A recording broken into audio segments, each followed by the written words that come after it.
पण एवढं मोठे सर्व लोकांचं लक्ष असताना मीडियामध्ये रोज हे चालू असताना 26 दिवस अटकेला कशामुळे लागतात ते हा म्हणजे विचार करण्याचा वाल्मिक कराड अटक होऊन सुद्धा 302 मध्ये हा कट कारस्थान हिंदी रचना कनेक्शन पूर्ण खंडणीपासून दिसते आपल्याला. खंडणीपासून हा गुन्हा झाला. हे 26 दिवसानंतर सुद्धा बाकीचे आरोपी वेळेप्रमाणे त्यांच्या जमा होतात. काही वेळ दिला जातो ह्यांना काहीतरी पुरावे नष्ट करायला. 28 तारखेला काहीतरी रात्री त्यांनी तिथून डिस्चार्ज घेतलाय. मग त्या हॉस्पिटलमध्ये त्या सीसीटीव्ही फुटेजचं सुद्धा मी पत्र देणार.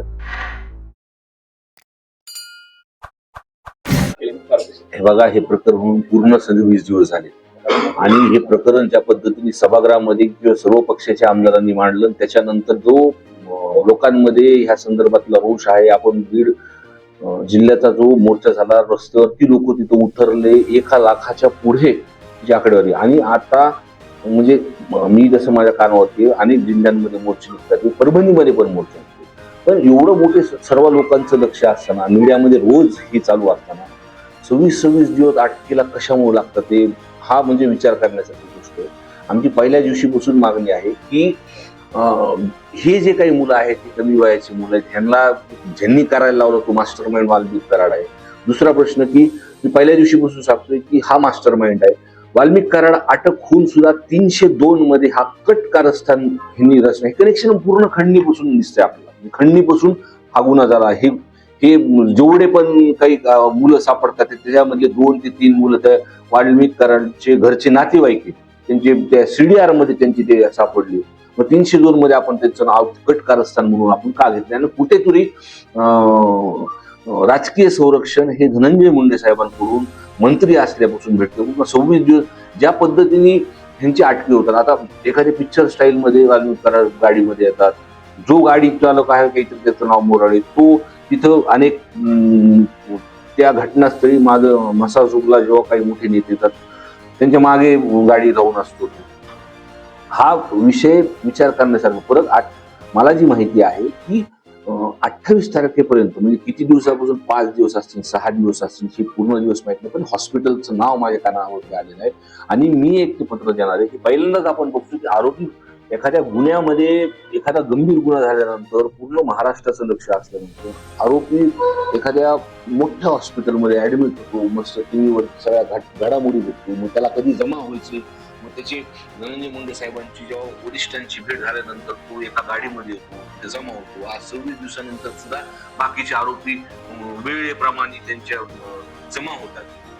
काही वेळ दिला जातो ह्यांना काहीतरी पुरावे नष्ट करायला. माझी एकदम हे सर्व गोष्टीमध्ये मागणी पहिल्यापासून ठाम आहे. काही सीडीआर मध्ये सुद्धा जे काही नावं मोबाईलची मी आज पोलीस प्रशासनाकडे देणार आहे.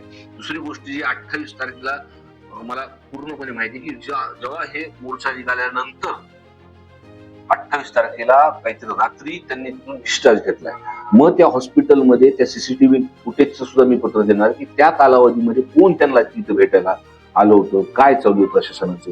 आणि माझी पूर्णपणे मागणी की हा तपास फास्ट ट्रॅक वरती घेतलेला आहे. सरकारने सुद्धा ह्याच्यावरती दखल घेतलेली. पण पालकमंत्री धनंजय मुंडे साहेब जे काही कालावधीमध्ये बीड जिल्ह्यामध्ये असताना प्रशासनामध्ये काही अधिकारी बदलले होते, घेतले होते आणि इथं कुठेतरी मागं पुढं होते असं मला वाटतं. तो मानची नैतिकता त्यांनी दाखवत. त्यांनी हा तपास पुस्तक त्यांनी राजीनामा द्यावा आणि पूर्णपणे तपास जे कोणी दोषी आहेत मग ते फरार असल्यापासून जे कोणी त्यांच्या कॉन्टॅक्ट मध्ये हॉस्पिटलमध्ये त्यांच्या कुणाशी गाठीभेटी झाल्यात किंवा आतापर्यंत 26 दिवस का लागतात ते, आणि लवकरात लवकर जे सगळे हे जे आहेत हे प्रशासनाने हे लोकांसमोर आणले पाहिजे, त्यांना अटकी झाली पाहिजे.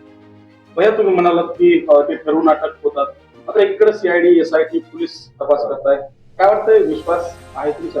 बघा, सरकारने ज्या पद्धतीने तिथं मांडणी केली, मी विरोधात जरी असलो तर काही गोष्टी मान्य केल्या पाहिजे की सीएम साहेब असतील, अजितदादा असतील, शिंदे साहेब असतील, त्यांचे सुद्धा जे आमदार आहेत तिथं त्यांनी ही मागणी केली. आम्ही त्यांच्या दालनात सुद्धा जाऊन तिथं बोललो. मी आता मुंबईलाही बोललो होतो. त्यांनी सरकार बोलून आश्वासित केले की कुणी जरी गुन्हेगार असतील याच्यामध्ये तर त्यांना शिक्षा भेटणार आहे. पण वस्तुस्थिती जी जिल्ह्याची आम्ही बघतो की जे काही मांडतोय आम्ही, ते पालकमंत्री असताना जे काही अधिकारी तिथं जिल्ह्यामध्ये आले होते तर त्यांच्यामुळेच काही ना काहीतरी संरक्षण. आज 26 दिवस झालेत ना सगळ्या गोष्टी, आणि कुणी हॉस्पिटलमध्ये ऍडमिट असतं, तिथून ते डिस्चार्ज होऊन तिथं येतात, हे 26 तारखेला हे अटक होतात. म्हणून एक संरक्षण म्हणून जे मंत्री आहेत म्हणजे धनंजय मुंडे साहेब त्यांचं संरक्षण आहे, त्यांनी राजीनामा हा दिलाच पाहिजे. जर तुम्ही अजूनही यूट्यूब चॅनलला सबस्क्राईब केलं नसेल तर ते लगेच सबस्क्राईब करा